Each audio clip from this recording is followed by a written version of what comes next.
जंगल में सभी जीव और पक्षी बहुत हंसी खुशी रह रहे थे। वो खूब हल्ला गुल्ला करते और इकट्ठे घूमने जाते थे। उनके साथ एक परिवार तोतों का भी रहता था, जिसमें चिंटू और उसकी पत्नी रहते थे। एक दिन वो सब अपने अपने घोंसलों में बैठे होते हैं कि कहीं से एक चिड़िया उड़ के आती है और इधर उधर उड़ना शुरू कर देती है।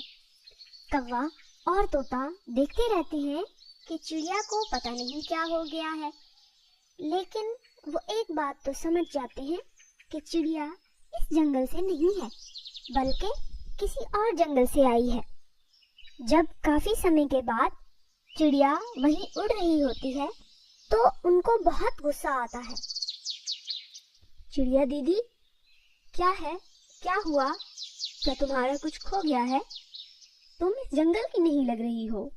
हमें बताओ, अगर कोई मदद चाहिए तो हम आपकी मदद कर देंगे। कौवे भाई, मैं इस जंगल में नई आई हूँ। हमारे पुराने जंगल में बारिशें न होने की वजह से सब कुछ सूख गया है।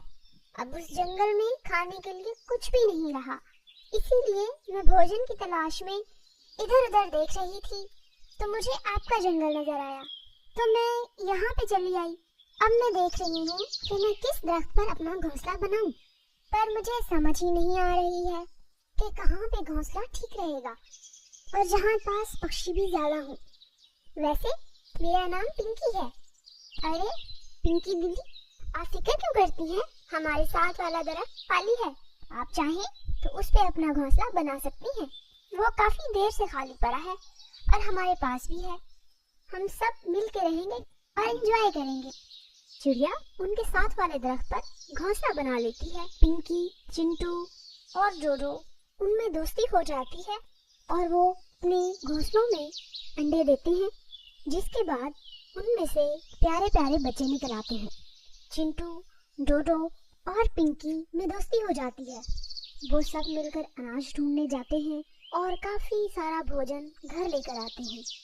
ऐसे ही दिन गुजर रहे होते हैं कि देखते ही देखते बहार के दिन खत्म होने लगते हैं। हर तरफ सूखे का मौसम शुरू हो जाता है।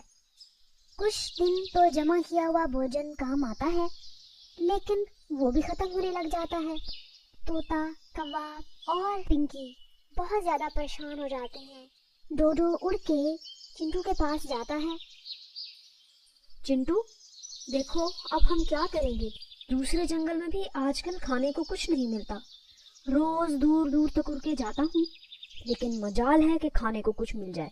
मेरी पत्नी भी खाना ढूंढने गई थी, मगर उसे भी कुछ नजर नहीं आया। हाँ, तुम ठीक कह रहे हो। कल मैं भी अपनी पत्नी के साथ मैके गया था, वहाँ भी सूखे का मौसम आया हुआ है। मेरे ख्याल में हमें पिंकी से पूछना चाहिए, शायद उसको किसी जंगल का पता हो जहाँ भोजन मिल सके। तो दूसरे जंगल से आई है, उसे दूसरे जंगल के बारे में जरूर जानकारी होगी। अरे नाम मत लो उस मनहूस का, मुझे तो लगता है वही मनहूस है। चिंटू बहुत ही सीधा साधा होता है, तो फौरन ही कौवों की बातों में आ जाता है। हाँ, तुम सही कह रहे होगे, मुझे भी यही लगता है, वरना हम इतने सालों से यहाँ रह रहे हैं। मजाल है कभी सूखे का मौसम आया हो। पिंकी ही मनहूस है। मेरे ख्याल से हमें चिड़िया को यहाँ से निकाल देना चाहिए।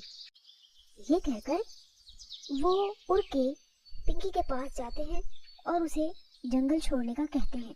चिड़िया बहुत मिन्नत करती है कि वो अपने छोटे छोटे बच्चों के साथ भला कहाँ जाएगी, लेकिन वो दोनों उसकी एक भी नहीं सुनते और उसका घोंसला तोड़ देते हैं।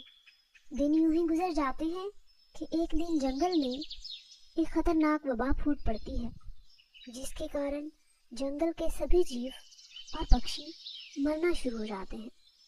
कौवा और तोता अपने अपने परिवार को लेकर बहुत चिंतित होते हैं। डोडो भाई, अगर हम इसी जंगल में रहे तो हम भी इस बीमारी से मर जाएंगे। मुझे तो लगता है हमें किसी और जंगल की तलाश करना होगी, जहाँ भोजन भी हो और बीमारी भी ना हो। हाँ चिंटू, तुम ठीक कह रहे हो। हमें आज ही निकलना होगा, ताकि रात से पहले पहले हम किसी और जंगल में पहुंच सकें। ये बोलकर वो किसी अच्छी जगह की तलाश में उड़ पड़ते हैं। उड़ते उड़ते वो एक दूसरे जंगल में पहुंच जाते हैं। लेकिन उस वक्त बहुत तेज बारिश होना शुरू हो जाती है। बारिश और ठंड की वजह से डोडो और चिंटू दोनों को अपने बच्चों की फिक्र होना शुरू हो जाती कि किसी तरीके से वो उनको ठंड से बचा सके। उन्हें पास ही एक घर नजर आता है। वो फौरन उसके पास पहुंच जाते हैं और आवाज देते हैं, अंदर कोई है तो प्लीज हमारी मदद कर दो, हम दूसरे जंगल से आए हैं, बारिश में बुरी तरह से भीग चुके हैं। लेकिन वो ये सब देखकर हैरान रह जाते हैं कि वो घर पिंकी का है। डोडो और चिंटू एक दूसरे की तरफ देखते हैं। वो बहुत ही शर्मिंदा होते हैं। अरे भाई डोडो, चिंटू, तो अरे आ जाओ, ये अपना ही घर है।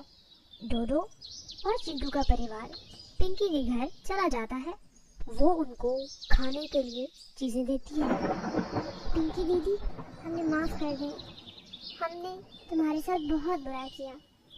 भला सूखा आने में तुम्हारा क्या कसूर था, लेकिन अब हमें अपने किए का एहसास हो गया है। आप प्लीज हमें माफ कर दें। अरे कोई बात नहीं डोडो, तुम लोगों को अपनी गलती का एहसास हो गया, यही बात है।